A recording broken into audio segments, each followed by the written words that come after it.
बिस्मिल्लाहिर्रहमानिर्रहीम। Class 9 physics national book foundation chapter number 5 हमने start किया हुआ। और आज के लेक्चर में हम atmospheric pressure and height from surface of earth को डिस्कस करेंगे। तो मैंने पिछली वीडियो में भी आपको बताया था कि जिस तरह हम हाइट की तरफ जाते हैं यानी कि सरफेस ऑफ अर्थ से दूर जाते हैं तो एटमॉस्फेरिक प्रेशर जो है वो डिक्रीज़ होने लगता है। जैसे कि माउंटेन्स वगैरह पे अगर हम जाते हैं, माउंट एवरेस्ट पे जाते हैं या वैसे किसी ऊंची बिल्डिंग पे जाते हैं तो वहाँ पे एटमॉस्फेरिक प्रेशर डिक्रीज़ होने की वजह से जो ऑक्सीजन का लेवल होता है वो भी कम होता है। ठीक है, क्योंकि एयर थिन हो जाती है तो डेंसिटी ऑफ एयर यानी कि कम होती है, तो जाहिर सी बात है फिर ऑक्सीजन मॉलिक्यूल्स जो आप इनहेल करते हो ब्रीथिंग में वो भी कम हो जाते हैं। तो इस तरह से आपका जो लेवल ऑफ ऑक्सीजन है वो ड्रॉप होता है और आपको मुश्किल होती है ऑक्सीजन इनहेल करने में। अब यहाँ पे आपकी बुक वालों ने ग्राफ दिखाया हुआ है आपको, इसको भी हम समझ लेते हैं। एक्स एक्सिस के अलॉन्ग देखें क्या लिया हुआ है, एटमॉस्फेरिक प्रेशर लिया हुआ है किलो पास्कल में, यानी कि ये जितनी भी वैल्यूज़ हैं ये किसकी हैं, एटमॉस्फेरिक प्रेशर की हैं किलो पास्कल में। और ये जो वाई एक्सिस के अलॉन्ग जो वैल्यूज़ हैं वो सारी क्या हैं, आल्टीट्यूड है यानी कि हाइट है किलोमीटर में। ठीक है, यहाँ पे आपके पास एक माउंट एवरेस्ट दी हुई है यहाँ पे, और दूसरा आपके पास एरोप्लेन दिया हुआ है यहाँ पे। अब यहाँ पे आपको ये समझाने की कोशिश की जा रही है कि किस तरह से हम जब हाइट ज़्यादा इंक्रीज़ करते हैं तो एटमॉस्फेरिक प्रेशर जो है वो डिक्रीज़ करता है।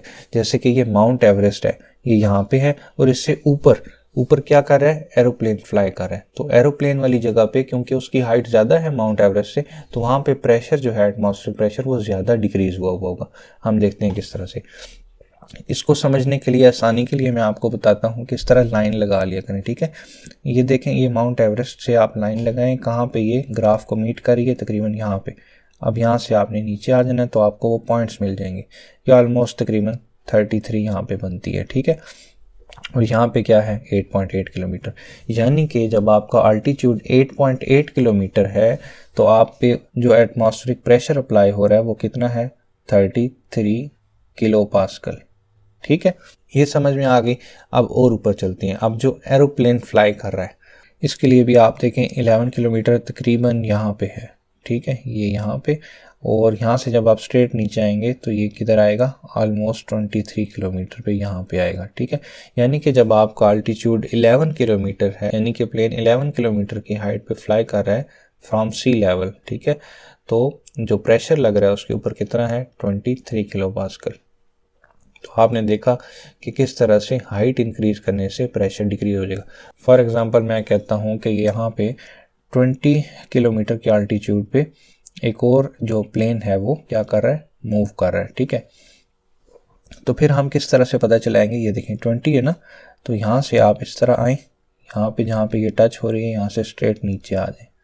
ठीक है, स्ट्रेट जब आप नीचे आएंगे तो ये ऑलमोस्ट देखें 10 किलो पास्कल का प्रेशर लग रहा है। और हाइट पे चले जाएं 30 पे, अगर कोई प्लेन मूव कर रहा है स्ट्रेट नीचे आ जाएं तो ये ऑलमोस्ट 7-8 किलो पास्कल लग रहा है। ठीक है, एक टाइम ऐसा आएगा जब आप मज़ीद ऊपर जाएंगे कि वहाँ पे वैक्यूम आ जाएगा, और वैक्यूम में आपको पता है एटमॉस्फेरिक प्रेशर जो है वो अप्लाई ही नहीं होता। ठीक है, एक क्वेश्चन भी है, हम आगे जाके देखेंगे एप्लीकेशन में, कि अगर कोई बंदा स्पेस में जाके स्ट्रॉ से सिप करने की कोशिश करता है तो वो क्यों नहीं कोई जूस वगैरह ड्रिंक कर पाता। ठीक है, तो उसका आंसर भी यही है कि वहाँ पे एटमॉस्फेरिक प्रेशर है ही नहीं, और प्रेशर जो है हमेशा हाई डेंसिटी से लो डेंसिटी की तरफ मूव करता है। जब वहाँ पे प्रेशर ही नहीं है तो किस तरह से ये प्रोसेस वर्क करेगा। ठीक है, और जब हम जाएंगे आगे मज़ीद डिस्कशन करेंगे, जब वो वाला टॉपिक आएगा फिर मैं आपको डिटेल से समझाऊंगा। तो अभी तक के लिए इतना ही काफ़ी है। ठीक है, तो आज के लेक्चर में इतना ही। नेक्स्ट लेक्चर में हम इंशाल्लाह नेक्स्ट टॉपिक को डिस्कस करेंगे। तो नेक्स्ट वीडियो में मिलते हैं, तब तक के लिए अल्लाह हाफ़िज़।